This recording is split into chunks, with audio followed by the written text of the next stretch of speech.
இன்னைக்கு இந்த செய்தியினுடைய இந்த தலைப்பு பார்த்தீங்கன்னா, நீ ஆசீர்வாதமா இருக்கும்படி உன்னை ரட்சிப்பேன். இதுலயே உங்களுக்கு புரிஞ்சிருக்கும், பதில் இதுலயே இருக்குது உங்களுக்கு. அல்லேலூயா. நீ ஆசீர்வாதமா இருக்கும்படி உன்னை ரட்சிப்பேன். அப்ப ரட்சிப்பு ஒரு மனுஷனுடைய வாழ்க்கையில இருந்தா அவன் ஆசீர்வாதமா இருப்பான். அல்லேலூயா. அல்லேலூயா சொல்லாமா? கர்த்தர் நல்லவர். சரி, முதல் பாயிண்டை நம்ம தியானிப்போம். முதல் பாயிண்ட், உன் அலைச்சல்களை அமர பண்ணுவேன். எரேமியாவுக்கு எழுதின புத்தகத்துல 4ஆம் அதிகாரம் 1வது வசனத்தை எடுத்து வாசிப்போம். இஸ்ரவேலே, நீ திரும்புகிறதற்கு மனதாய் இருந்தால் என்னிடத்தில் திரும்பு என்று கர்த்தர் சொல்கிறார். நீ உன் அருவருப்புகளை என் பாவத்தின் நின்று அகற்றிவிட்டால் நீ இனி அலைந்து திரிவதில்லை. ஆமென். ரட்சிப்பு என்றால் முதல் காரியம் இயேசுவின் இடத்திலே உன் வாழ்க்கையை திருப்புகிறது. ரட்சிப்பு என்னன்னா, கர்த்தரிடத்திலே உன் வாழ்க்கையை ஒப்பு கொடுக்கிறது ரட்சிப்பு. அல்லேலூயா, அல்லேலூயா. அப்ப கர்த்தர் சொல்றாரு, இஸ்ரவேலே, நீ திரும்புவதற்கு மனதாயிருந்தால் நீ என்னிடத்தில் திரும்பு என்று கர்த்தர் சொல்லுகிறார். அப்போ நீ திரும்பும் போது உன் வாழ்க்கையில என்ன நடக்குதுன்னா, ரட்சிப்பு உனக்குள்ள வருது. அந்த ரட்சிப்பு வந்த பேர் என்ன நடக்குதுன்னா, உன் வாழ்க்கையில இருக்கிற அருவருப்புகள் உன்னை விட்டு போகுது. வசனத்துல இருக்குதா இல்லையா? அருவருப்புகள் உங்களை விட்டு விலகி போகுது. அப்போ ஒரு அருவருப்பான காரியத்தை செய்கிற இடத்துல ரட்சிப்பு இல்லை. அது நம்மளே ஜட்ஜ்மெண்ட் பண்ணிக்க வேண்டியதுதான். அருவருப்பான காரியத்தை நான் செய்யணும்னா ரட்சிப்பு என்னை விட்டு விலகி போகுது, நான் ரட்சிப்பு கொள்ள இல்லை அப்படின்னு நம்மளே என்ன பண்ணிக்கணும், ஜட்ஜ்மெண்ட் தீர்மானத்தை எழுதி கொள்ள வேண்டும். அப்போ இங்கே என்ன சொல்ற, நீ என்னிடத்தை திரும்பு. நீ என்னிடத்தை திரும்பும் போது நீ ரட்சிக்கப்படுவ. அந்த ரட்சிப்பு உன் கூட இருக்கும். அந்த ரட்சிப்பு உன் கூட இருந்தா அருவருப்புகள் உன்னை சார்ந்து இருக்கிற எல்லா காரியமும் உன்னை விட்டு விலகி போயிடும். அப்படின்னு சொல்லலாமா? சங்கீதம் 56:8 வாசிங்க.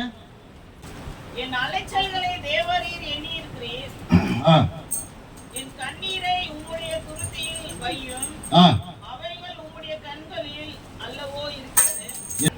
அப்போ ரட்சிக்கப்பட்ட நமக்கு அவர் சொல்றாரு எரேமியா 4:1 என்னிடத்தில் திரும்பு. அப்போ அவரிடத்தில் நம்ம திரும்பும் போது என்னுடைய கண்ட்ரோல் முழுவதும் அவருடைய கையில் ஒப்பு கொடுக்கப்படுகிறது. என்னுடைய வாழ்வாதாரங்கள் அவரிடத்தில் ஒப்பு கொடுக்கப்படுகிறது. அப்போ ஒப்பு கொடுக்கப்படும் பொழுது கர்த்தர் சொல்றாரு, உன்னை தொடுகிறவன் என் கண்மணியை தொடுகிறான். என்ன சொல்றாரு? உன்னை தொட்டா என்ன தொட்ட மாதிரி, உன்னை தொடுகிறவன் என் கண்மணியை தொடுகிறான் என்று கர்த்தர் சொல்றாரு. இந்த இடத்துல சொல்றாரு. அப்போ இந்த 56:8 நம்ம வாசிக்கிறோம், என் அலைச்சல்களை தேவரீர் எண்ணி இருக்கிறீர், என் கண்ணீரை உம்முடைய துருத்தியில் வையும், அவைகள் உம்முடைய கண்களில் அல்லவோ இருக்கிறது. அல்லேலூயா, அல்லேலூயா. அப்போ நான் கண்ணீர் விட்டு அவர் என்னை பார்த்து கண்ணீர் விடுறார். நான் அழுதா என் கண்ணீர் அவர் காண்கிறார். அல்லேலூயா. எப்போ எரேமியா 4:1 அதை நான் கடைபிடிக்கும் போது, அந்த ரட்சிப்பின்படி நான் அவருடைய கண்ட்ரோலில், நான் அவருடைய கைக்குள்ள நான் அடங்கி இருக்கும்போது, அப்போ நான் கண்ணீர் விடும்போது எனக்கு ஒரு காரியம் நான் சோர்ந்து போகும்போது அவர் துக்கப்படுறார். அல்லேலூயா சொல்லாம? அல்லேலூயா, அல்லேலூயா. அப்போ நான் கண்ணீர் விட்டா உடனே அவர் என்ன பண்றாரு, என்னை கண்காணிக்கிறார். ஏன் இவன் கண்ணீர் விடுறான், எதுக்கு, என்ன காரியம் நடந்தது? அப்போ இந்த மாதிரி ஒரு சூழ்நிலையில் இருக்கிறான்னா உடனே அதுலேருந்து எனக்கு விடுதலை கிடைக்குது. ரட்சிப்பு என் கூட இருக்கும் போது எனக்கு விடுதலை உண்டாகும். ஆமென் சொல்லாமா? ஆமென் சொல்லாமா? சங்கீதம் 107:5 வாசிங்க. பசியாகவும் தாகமாகவும் ஆத்துமா தோய்ந்ததாகவும் அலைந்து திரிந்தார்கள். தங்கள் லாபத்திலே கர்த்தரை நோக்கி கூப்பிட்டார்கள், அவர்கள் இக்கட்டிலிருந்து அவர்களை விடுதலை ஆக்கினார். அல்லேலூயா, அல்லேலூயா, ஆமென். ரட்சிப்பு என்பது தேவனுடைய கரத்துல நம்மை ஒப்பு கொடுக்கிறது.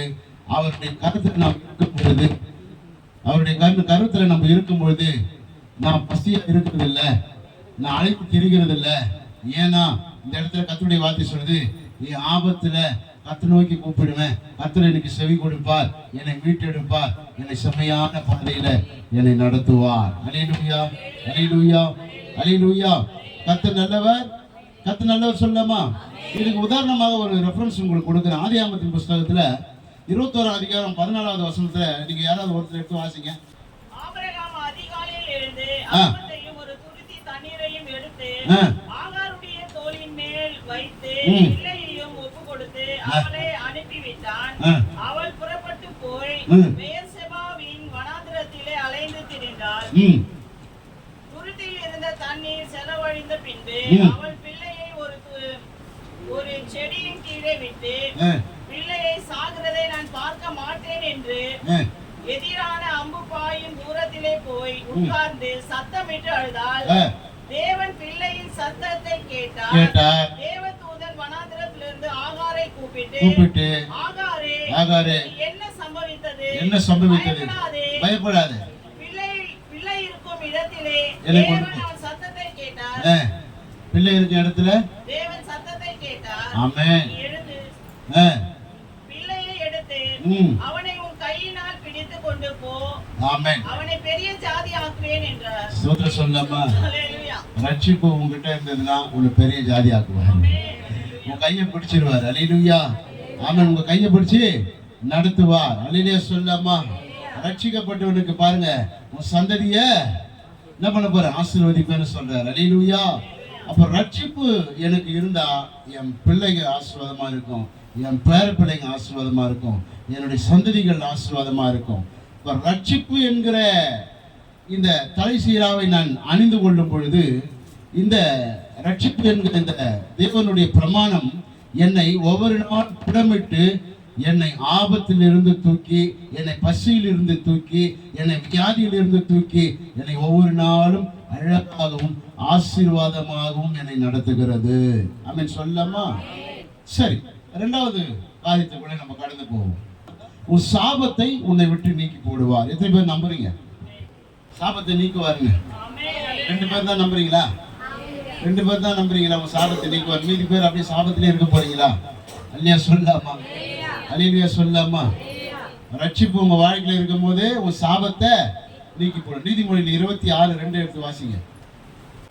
அடைக்கலான் குருவி அடைந்து போவது போலும், தயவிலான் குருவி பறந்து போவது போலும், காரணம் இல்லாம இட்ட சாபம் தங்காது.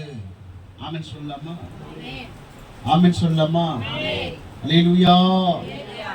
ஆமென். உன்னை பார்த்து யாருன்னா ஒரு கிறிஸ்தவனை பார்த்துட்டு நீ அழிஞ்சு போயிடு, முறிஞ்சு போயிடு, தரிஞ்சு போயிடுவேன்னு சொன்ன, ரட்சிப்பு உன் கூட இருந்தா அந்த சாபம் உன்னை ஒன்றும் சேதப்படுத்தாது. அல்லேலூயா சொல்லலாமா? ரட்சிப்பு உன் கூட இருந்தா, இயேசு விரும்புகிறது போல நீ நடந்து கொண்டீனா, அந்த சாபமானது உங்களை சேதப்படுத்தாது. ஏன்னா அவர் நம்ம கூட இருந்து நம்மை பாதுகாக்கிறவராக இருக்கிறார். அல்லேலூயா. அல்லேலூயா. அல்லேலூயா சொல்லலாமா? அல்லேலூயா. சொல்ல மீண்டுமாய் வாசிப்போம். அடைக்கலான் குருவி அலைந்து போவது போலும், தகவிலான் குருவி பறந்து போவது போலவும், காரணம் இல்லாமல் இட்ட சாபம் தங்காது. காரணம் இல்லாமல் இட்ட சாபம் மாற. அப்போ நீங்க சொல்லலாம், உங்களை பார்த்து ஆமென் சபிக்கிறேன், சாபம் விடுறாங்களே, உங்களை பார்த்து ஆமென் சோத்துறோம். அப்படிப்பட்ட ஒரு சூழ்நிலை வருமா? சொல்லி இன்னும் கொஞ்சம் சொல்லுமா, இன்னும் கொஞ்சம் திட்டுமா, இன்னும் கொஞ்சம் திட்டுமா, நல்லா இருக்குதுமா, காக்கிறதுக்கு இன்பமாக இருக்குமா, இன்னும் ஆமென் சொல்லுங்க. அல்லேலூயா சொல்லலாமா? அந்த சாபம் உங்களை ஒண்ணுமே சேதப்படுத்தாது. கர்த்தர் திருப்பி விட்டுருவாரு. அல்லேலூயா. கர்த்தர் உனக்கு விரோதமாய் உருவாக்கப்படுகிற எந்த ஆயுதமும் வாய்க்காத போகும். சாபம் ஒரு கிறிஸ்துவ பிள்ளைக்கு நீ சாபம் விட்டேன்னா அதை உனக்கு திருப்பி விட்டுருவார். அல்லேலூயா சொல்லலாமா? அல்லேலூயா. அல்லேலூயா. ஏன்னா கர்த்தர் தான் உங்களுக்கு இந்த நாள் வரைக்கும் ரட்சிக்கப்பட்ட உங்களுக்கு துணியை கொடுக்குறாரு, இல்லை உடையை கொடுக்குறாரு, சாப்பாட்டு கொடுக்குறாரு, தேவைகளை சந்திக்கிறாரு, உன் ஜீவனை கொடுக்குறாரு, சுகத்தை கொடுக்குறாரு, இல்லை சுகவீனத்தை எடுத்து போடுறாரு, உன் பாதங்களை உறுதிப்படுத்துகிறாரு. கர்த்தர் நம்ம கூட என்ன இதெல்லாம் நடக்குமா? கர்த்தர் நம்ம கூட என்ன இதெல்லாம் நடக்குமா? சொல்லுங்களேன், நடக்குமா? ஒரு அல்லேலூயா சொல்லலாமா? அல்லேலூயா. அல்லேலூயா. அல்லேலூயா. வாழும் பூமி உறங்கும் இல்லம் உண்ணும் உணவு கல்வி செல்வம் கர்த்தாவே நீர் தந்தது, காருண்யத்தால் வந்தது, கர்த்தாவே நீர் தந்தது, காருண்யத்தால் வந்தது. நீர் தந்தது, எல்லாமே நீர் தந்தது, எல்லாமே நீர் தந்தது, எல்லாமே நீர் தந்தது. என் வாழ்விலே இயேசுவே, எல்லாமே நீர் தந்தது. என் வாழ்விலே இயேசுவே, எல்லாமே நீர் தந்தது.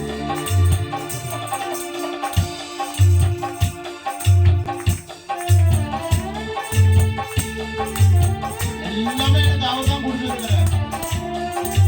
நான் கடையில போயிட்டு ஒரு பால் பாக்கெட் வாங்கினேன், அதை கூட அவர் தான் கொடுக்கிறார். நான் 10 ரூபாய் கொடுத்து டீ குடிக்கிறேன், அதை கூட அவர் தான் கொடுக்கிறார். அவர் இல்லாம எனக்கு எதுவும் கிடைக்காது.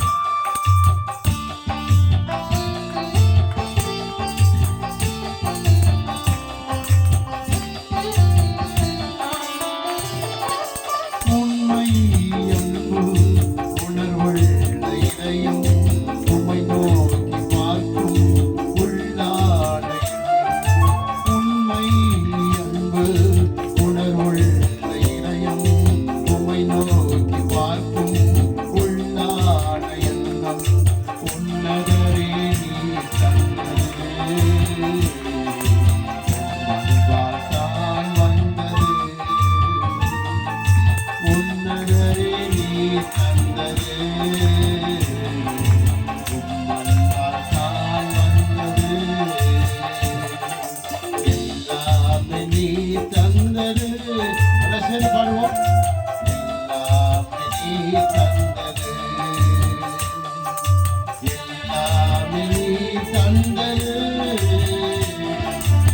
எல்லாமே நீர் தந்தது. என் வாழ்விலே இயேசுவே, எல்லாமே நீர் தந்தது. என் வாழ்விலே இயேசுவே, எல்லாமே நீர் தந்தது. ஆமென். எனக்கு எல்லாமே அவர் கொடுத்தது, எல்லாமே. என் மனைவி, என் பிள்ளைங்க, இந்த சபை, இந்த ஓடியம், நான் ஓட்டுற பைக்கு, நான் பார்க்குற டிவி, இல்லை நான் சாப்பிட்ற சாப்பாடு, எல்லாமே எனக்கு அவர் கொடுத்தது தான். ஆமென் சொல்லாமா? ஆமென்.